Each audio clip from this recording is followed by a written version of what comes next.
Hola amigos, ¿cómo están? Bienvenidos a Perú 21 TV. Mi nombre es Mayra Calderón y a continuación vamos a hablar sobre este pedido que ha presentado el Ejecutivo al Congreso. Y estamos hablando precisamente de facultades legislativas, donde el Ejecutivo propone una modificación al Código Penal que criminaliza el derecho a convocar o informar sobre protestas y manifestaciones. Ya el Consejo de la Prensa Peruana ha emitido un pronunciamiento al respecto y ha resaltado el siguiente párrafo de este petitorio. En el punto 3.1.2, inciso C, se propone modificar el Código Penal en materia de delitos contra la seguridad y tranquilidad pública para sancionar a los instigadores del delito del disturbio, ilícitos que muchas veces han sido cometidos a consecuencia de instigación, incluso de funcionarios públicos y de comunicadores que utilizando medios de comunicación masivos han convocado a distintas marchas, incluso incitando a la violencia. Para el Consejo Nacional de la Prensa Peruana, este punto atenta no solo contra la libertad de expresión de los ciudadanos, sino también a quienes deseen libremente informar y hablar sobre las marchas. Ayer la presidenta Dina Boluarte dijo que no iba a obstaculizar el trabajo de los periodistas ni medios de comunicación, refiriéndose a este pedido de facultades. Pero no ha dicho, no ha mencionado, no ha anunciado si va a retirar este petitorio o este párrafo, donde se le ha indicado esta ganas, por decirlo de alguna manera, de querer obstaculizar o por lo menos esta apertura de una posibilidad que aún está vigente. Dicho esto, ya estamos con el abogado especialista en libertad de expresión, Roberto Pereira, a quien le damos la bienvenida. ¿Cómo está? Muy buenos días, Mayra, a sus órdenes. Un gusto estar con ustedes.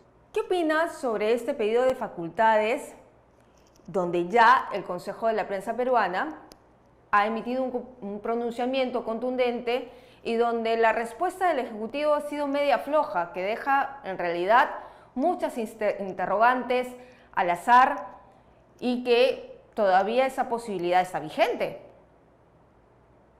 Bueno, sin duda, ¿no? Yo creo que es una propuesta desafortunada por varias razones, ¿no? Pero en el caso concreto de la libertad de expresión, se expresa con mayor nitidez, perdón, esta propuesta errática, ¿no? Porque se está partiendo de la premisa de que habría un problema, una laguna de punibilidad para poder afrontar situaciones de violencia que ocurran en el marco de las protestas sociales, y esto no es verdad. El Código Penal hoy día, a través de los delitos de disturbios o el delito de entorpecimiento de los servicios públicos, ya establece un marco punitivo bastante suficiente y bastante además severo para castigar y sancionar estas conductas.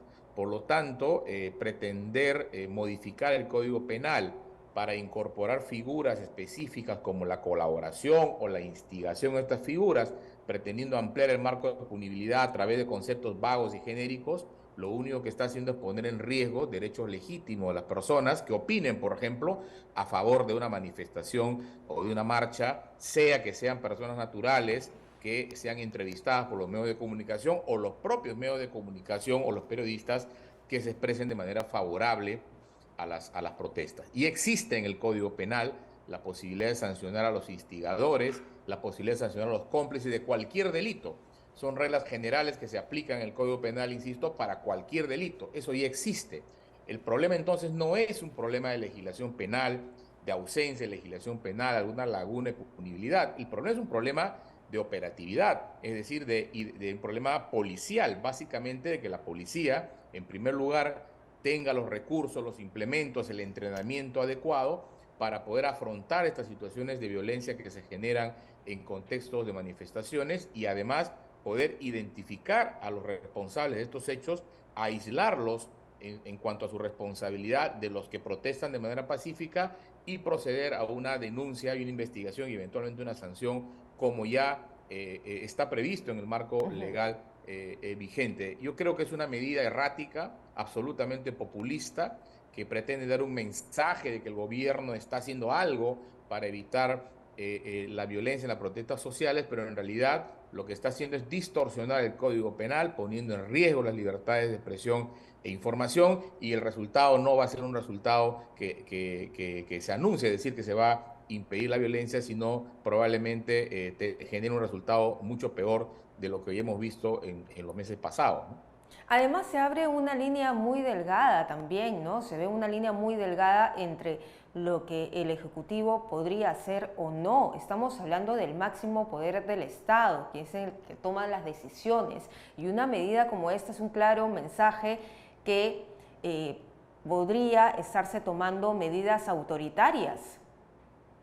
Efectivamente, el punto está allí, ¿no? Porque si bien aparentemente es una propuesta que implementa una modificación que, como digo, es innecesaria porque ya existe la legislación en el Código Penal, aparentemente recubre esta propuesta, ¿no? De una suerte de propuesta técnica para modificar el Código Penal, pero en el fondo el propio proyecto, y eso hay que agradecer al Ejecutivo, es sincero en decir que lo que pretende es afectar a la libertad de información. Lo que no quieren, ¿no es cierto?, es que determinadas personas se expresen a favor de las protestas, a favor de las manifestaciones. Uno puede estar en contra o a favor de una manifestación, de una protesta, y eso no lo convierte en un delincuente ni tampoco en responsable de los actos de violencia que realicen personas concretas en esas manifestaciones. Ahora bien, si una persona incurre en la figura de la instigación que está prevista en el Código Penal, también puede ser sancionada a título de instigador, sin duda. Eso ya existe.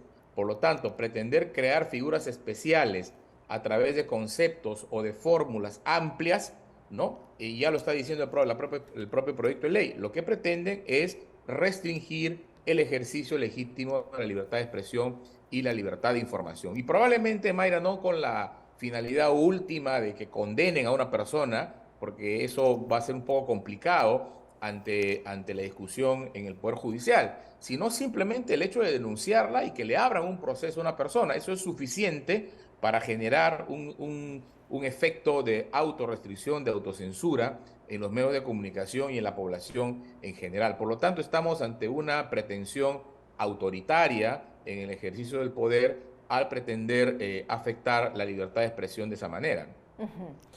Entonces, ¿qué queda por hacer? Porque el Congreso, que es otra institución, poder del Estado, también ha tenido ese mismo cariz.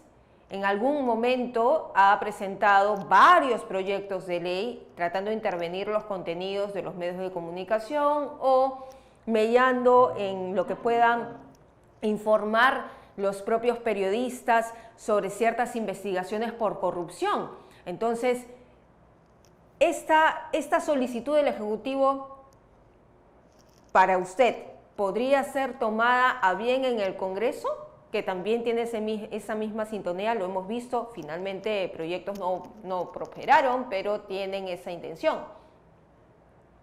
Sí, bueno, como bien dices, esto va en la línea, ¿no?, de una serie de iniciativas que se han venido realizando, principalmente desde el Congreso de la República, pero también desde el Poder Ejecutivo, tanto en el gobierno del señor Castillo, ¿no?, como ya en este gobierno, ¿no?, de afectar a la libertad de expresión. Y eso tiene que ver con algo que yo siempre he dicho y vengo señalando desde hace algún tiempo, ¿no?, con el carácter antidemocrático que tienen los políticos en el Perú, ¿no? Porque no entender que la libertad de expresión, la libertad de información constituye una piedra angular del sistema democrático es no tener un talante democrático. Por lo tanto, esta permanente arremetida que vemos desde el Congreso y ahora desde el Ejecutivo contra la libertad de expresión obedece sin duda a esa suerte de ADN antidemocrático que lamentablemente tienen nuestros políticos, ¿no? Y frente a eso lo que hay que hacer es lo que se ha venido haciendo ya desde hace algún tiempo, es decir, protestar, alertar de esta situación, informar a la ciudadanía sobre los riesgos para sus derechos que supone el que se aprueben iniciativas de esta naturaleza, que es lo que en buena cuenta ha permitido que muchas de estas iniciativas presentadas en el Congreso, por ejemplo, finalmente no sean aprobadas, ¿no? Es decir, que los políticos retrocedan al verse confrontados, al verse delatados, ¿no? En su intentona de afectar la libertad de expresión, que como digo, no es un derecho únicamente cuya titularidad corresponde a los periodistas o a los medios de comunicación, es un derecho que nos compromete a todos.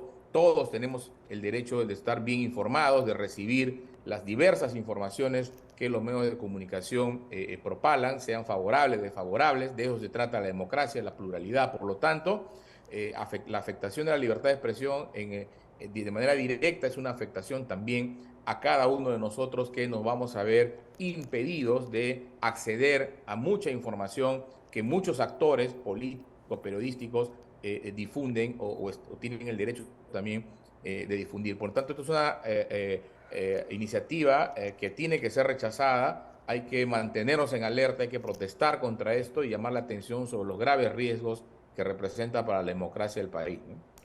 Y si esta no es rechazada, doctor Pereira, el Consejo de la Prensa Peruana... Lo que correspondería es plantear una demanda de inconstitucionalidad, independientemente de las demandas eventualmente de amparo que se puedan plantear ante la aplicación de estas normas, pero plantear una demanda de inconstitucionalidad, porque ya la Corte Interamericana tiene señalada una consolidada jurisprudencia en materia de defensa de la libertad de expresión, y no se puede utilizar la vía penal con fórmulas vagas para que finalmente terminan afectando el ejercicio legítimo de la libertad de expresión.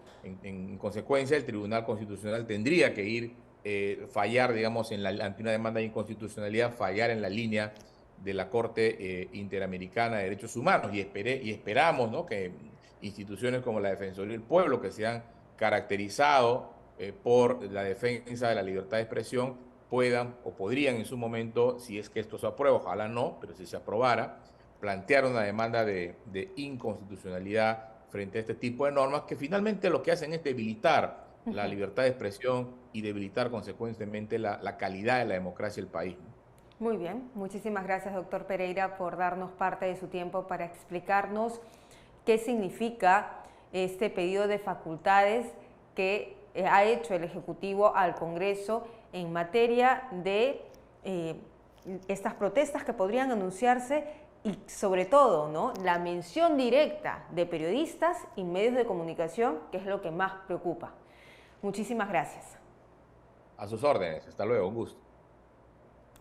Bien, era entonces Roberto Pereira, abogado especialista en temas de libertad de expresión, que estaba con nosotros hablando sobre este pedido, y que Dina Boluarte, presidenta de la República, no ha rechazado en ningún momento que este pedido va a ser desistido. Al contrario, lo que ha dicho es que no va a obstaculizar el trabajo de los medios de comunicación, pero se abren muchas aristas, se abren muchas puertas a que la libertad de expresión podría ser netamente perjudicada. Nosotros vamos a regresar más adelante con más información.